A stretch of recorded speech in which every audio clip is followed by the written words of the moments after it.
विद्यार्थी मित्रांनो, ज्या गोष्टीची आपण सर्व वाट बघत होतो ती गोष्ट म्हणजे MST CET 2026चे रजिस्ट्रेशन चालू झालेले आहेत आणि त्याच्यामध्ये तुम्हाला CET सेलमध्ये जे पोर्टल आहे ते ऑलरेडी अपडेट झालेलं होतं. आता त्याचे रजिस्ट्रेशन स्टार्ट झालेले आहेत. तुम्हाला वेबसाईटवर जाऊन तिथे दोन ऑप्शन दिसतील, एक लॉग इनचा आणि एक रजिस्टर नावचं. तर सगळ्यात पहिल्यांदा आपण नवीन कॅन्डिडेट असल्यामुळे रजिस्टर नाव करायचं आहे.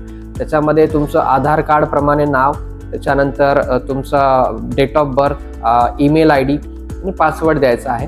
ते एकदा रजिस्ट्रेशन झालं त्याच्यानंतर लॉग इन करताना तुम्हाला तो ईमेल ID आणि तो पासवर्ड तिथे टाकायचा आहे आणि मग त्याच्यानंतर पुढची फॉर्म फिलिंगची प्रोसेस असणार आहे. फॉर्म फिलिंग करताना गडबड करू नका. त्याच्यासाठी आधी लागणारे आधार कार्ड असेल किंवा अपार ID असेल, डिजी लॉकर थ्रू रजिस्ट्रेशन असेल, या सर्व गोष्टी ज्या आहेत त्या तुमच्याकडे असू द्या, ज्या गोष्टी तुम्हाला फॉर्म भरताना लागणार आहेत. सध्या तर रजिस्ट्रेशन स्टार्ट झालेले आहेत. रजिस्टर करून ठेवा.